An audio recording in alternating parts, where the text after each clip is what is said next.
औरत का गहना होती है उसकी इज्जत। किसी महिला के लिए उसकी इज्जत उसके अस्तित्व से भी ज्यादा मायने रखती है। इसकी कीमत सिर्फ एक महिला को ही पता होती है। इज्जत एक ऐसा शब्द है जिस पर महिलाओं की पूरी दुनिया टिकी है, लेकिन क्या होता है जब किसी सिरफिरे के द्वारा उनकी इज्जत लूट ली जाती है? जरा सोचिए, रेप के बाद उन महिलाओं पर क्या गुजरता होगा। दोस्तों, जब किसी महिला के साथ रेप होता है तो ये इतना दर्दनाक होता है कि उस महिला के अलावा शायद ही कोई उस दर्द का एहसास कर सके। अपनी शारीरिक भूख को पूरा करने या गंदी मानसिकता के कारण कुछ लोग ऐसे कुकर्म करते हैं जो किसी महिला की सारी जिंदगी बर्बाद कर दे। रेप के बाद भी विक्टिम को ऐसी प्रॉब्लम्स फेस करनी पड़ती हैं जो बहुत ही दर्दनाक होती हैं। दोस्तों, रेप के बाद महिला के साथ होने वाले मेडिकल टेस्ट की खौफनाक दास्तां सुनकर आपका इंसानियत पर से भरोसा उठ जाएगा। ये टेस्ट रेप से भी ज्यादा दर्दनाक होता है। इसके बारे में कहते हैं कि यदि रेप फिजिकल वायलेंस है तो ये टेस्ट मेंटल टॉर्चर है। दोस्तों, आज के इस वीडियो में हम आपको सोसाइटी के द्वारा रेप विक्टिम के साथ की गई यातनाओं से रूबरू कराएंगे। साथ ही आपको ये भी बताएंगे कि इसकी जांच कैसे की जाती है। लेकिन उससे पहले आपसे एक रिक्वेस्ट है कि आप हमारे चैनल को सब्सक्राइब करके बेल आइकन को ऑन जरूर कर लें। तो चलिए शुरू करते हैं। दोस्तों, कहने को तो हम मॉडर्न दुनिया में रहते हैं जिसमें लड़कियां लड़कों से किसी भी फील्ड में पीछे नहीं हैं, फिर फील्ड चाहे कोई भी हो। लड़कियों को हर जगह बराबरी का दर्जा मिल रहा है, लेकिन आज भी कुछ लोग हैं जो लड़कियों को आगे बढ़ता नहीं देख पा रहे हैं। वो आज भी उनको सिर्फ एक गुलाम मात्र ही मानते हैं और इसी सोच के चलते हमारे समाज में कुछ लोग ऐसी विकृत मानसिकता वाले भी हैं जिनके लिए एक लड़की की इज्जत कोई मायने नहीं रखती।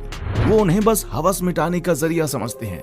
इसी कारण आज हमारे समाज में बलात्कार के इतने मामले आते हैं। ये हमारे समाज का एक ऐसा काला सच है जिसे ना चाहते हुए भी हमें मानना पड़ता है। बलात्कार किसी भी लड़की के लिए मौत से पहले मरने के समान होता है।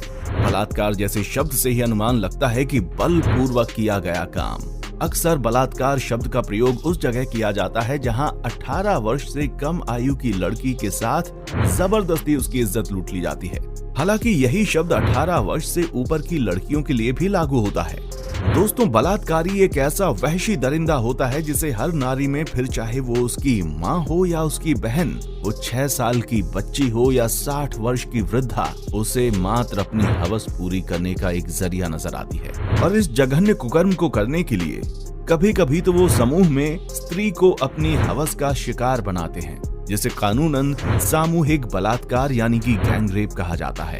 अब आप ही सोचिए, जब किसी को अपनी माँ, बहन, बच्चे और वृद्धा में सिर्फ वासना नजर आए तो उसे क्या कहेंगे?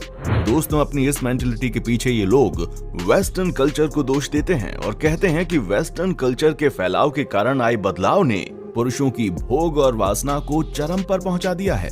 खुलेपन के इस दौर में जहां हर चीज बिकने के लिए तैयार है, इसलिए पुरुष को इज्जत भी बिकाऊ चाहिए। दोस्तों, यदि हम इनकी ये बात मान भी लें, लेकिन फिर भी ऐसा तो नहीं है कि बलात्कार आज ही हो रहे हैं, बल्कि हमारे समाज में ये बहुत पहले से होते आ रहे हैं, जिसकी सबसे बड़ी वजह है पुरुषों के द्वारा औरतों को अपनी जागीर समझना। अब पुरुषों के दिमाग में ये बात कहां से आई, कुछ कहा नहीं जा सकता। दोस्तों, बलात्कार क्यों होता है, कैसे होता है, किन परिस्थितियों में होता है, ये सब उस महिला या लड़की के लिए कुछ मायने नहीं रखते, क्योंकि ऐसी स्थिति में उस पीड़िता के लिए जीवन कष्टों की गठरी बन जाता है। पहले तो उसका शारीरिक बलात्कार होता है और फिर हर पल उसका मानसिक बलात्कार अपनों के ही द्वारा होता रहता है। दोस्तों, बलात्कार के बाद एक लड़की को किस फिजिकल पेन से गुजरना पड़ता है, इसका अंदाजा हमारी सोच के परे है। बलात्कार के बाद ये सबसे पहली पीड़ा होती है, क्योंकि जब कोई हैवान अपनी पूरी ताकत से किसी की इज्जत लूटता है तो उस दर्द की पीड़ा मात्र से ही पीड़िता कई दिनों तक परेशान रहती है। और ये दर्द नाबालिग और कम आयु की लड़कियों में और भी ज्यादा होता है। इसमें पीड़िता का शरीर कभी कभी तो इतना घायल हो जाता है कि उसकी मृत्यु भी हो जाती है। हालांकि ऐसे समय में पीड़िता को जल्दी ही अगर मेडिकल हेल्प मिल जाए तो हालात काबू में आ सकते हैं। दोस्तों, फिजिकल पेन के साथ साथ विक्टिम को मेंटल ट्रॉमा से भी गुजरना पड़ता है। बलात्कार तो शरीर का होता है, फिर मन को कैसी पीड़ा। लेकिन ये वो दर्द होता है जो हर दर्द से बढ़कर होता है। शरीर का दर्द तो एक बार के इलाज से मिट जाता है, लेकिन जो जख्म दिमाग में बनते हैं उसका अंत ज्यादातर आत्महत्या होती है। हालांकि ये गलत है और किसी और की गलती के लिए खुद को दोषी मानकर सजा देना बेवकूफी है। मेंटल इलनेस और अंधेरे में पीड़िता इस कदर गुम हो जाती है कि उसे अपने अस्तित्व का ख्याल ही नहीं रहता। हर समय मन बस उस डरावने समय को याद करता है और दिमाग पागलपन की तरफ खिंचता चला जाता है। जिस चीज से मन सबसे ज्यादा दुखी होता है वो है इतना सब होने के बाद समाज का रवैया। एक ऐसी लड़की जिसकी इज्जत लुट चुकी हो, उसे समाज अधिकतर बुरी निगाहों से देखता है। खास करके निम्न और मध्यम वर्ग में अगर किसी लड़की के साथ बलात्कार या रेप हुआ तो उसे अछूत से कम नहीं माना जाता। सबसे ज्यादा दोष तो समाज का है जो बार बार पीड़िता के अहम और उसके सम्मान का बलात्कार करता है। समाज इस चीज में पीड़िता की ही गलती देखता है, उसे हर जगह नीच भावना से देखा जाता है। ऐसी परिस्थिति में लड़की का स्कूल, दफ्तर आदि जाना तो मानो पाप ही हो जाता है, जहां हर दूसरी नजर उन्हें वैश्या या कलमुही की नजर से देखती है। ऐसे में मेंटल पेन और इलनेस होना सामान्य है। इसका परिणाम ये होता है कि एक हंसती खेलती लड़की गुमनामी के साए में या तो गुम हो जाती है या आत्महत्या कर लेती है। दोस्तों कहते हैं कि कानून अंधा होता है, उसे सबूतों की बैसाखी चाहिए होती है। बलात्कार की घटना में भी कानून को सबूत चाहिए। बात करें अगर भारत की, तो यहाँ अगर मामला पुलिस तक पहुँचता है और पीड़िता का पक्ष ज्यादा दबाव बनाता है, तब कहीं जाकर आरोपी की धरपकड़ होती है और उसके खिलाफ कोर्ट में मामला चलता है, जिसके बाद कोर्ट प्राथमिक मेडिकल जांच के आधार पर केस को देखता है। लेकिन अगर मेडिकल जांच में ये बात साबित नहीं हुई कि पीड़िता के साथ बलात्कार हुआ, तो सब खत्म और केस बंद। इसलिए मेडिकल जांच में इसकी पुष्टि अहम है कि बलात्कार हुआ है। दोस्तों आपको बता दें कि बलात्कार के बाद महिला का जो मेडिकल परीक्षण होता है उसे 2 फिंगर टेस्ट कहते हैं। ये टेस्ट बलात्कार से भी ज्यादा दर्दनाक होता है। इसके बारे में कहते हैं कि रेप फिजिकल वायलेंस है और ये टेस्ट मेंटल टॉर्चर। इसके बावजूद ये 2 फिंगर टेस्ट कराया जाता है। ये परीक्षण वर्जिनिटी टेस्ट का एक तरीका है जो कि पूरी तरह से साइंटिफिक नहीं है। इसमें डॉक्टर महिला की वजाइना में उंगली डालकर ये पता करते हैं कि उसके साथ रेप हुआ है या नहीं। डॉक्टर्स का मानना है कि जबरदस्ती से किए गए सेक्स में अंदर का हाइमन टूट जाता है, जबकि रजामंदी से किए गए सेक्स में ऐसा नहीं होता। लेकिन सबसे चौंका देने वाली बात यह है कि इस टेस्ट को कई मेल डॉक्टर्स द्वारा भी अंजाम दिया जाता है, वो भी उस लड़की की इजाजत के बिना। हालांकि इस मामले ने जब तूल पकड़ा तो सरकार ने इस कानून में संशोधन करते हुए कहा कि अब से 2 फिंगर टेस्ट को सिर्फ महिला डॉक्टर के द्वारा ही किया जाएगा। दोस्तों सैकड़ों साल पुराने इस 2 फिंगर टेस्ट को लेकर आज भी सवाल उठते हैं। खुद कोर्ट भी इस मामले में मतभेद रखता है।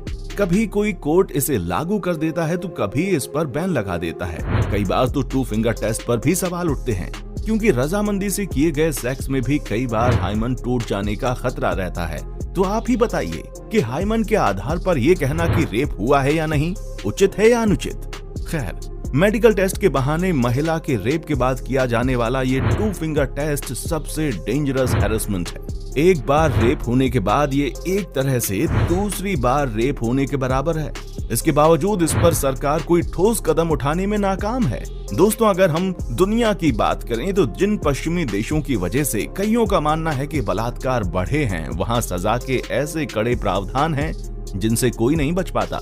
विकसित पश्चिमी देशों में बलात्कार जैसे अपराधों की कानूनी कार्रवाई पूरी तरह से गोपनीय और डीएनए आधारित होती है कि गलती से कहीं कोई भी गुंजाइश रह ना जाए, और सजा देने के लिए पुलिस भारत की तरह भेदभाव नहीं करती। फिर चाहे वो कोई भी आम शहरी हो या खुद देश का कोई मंत्री, सब समान होते हैं।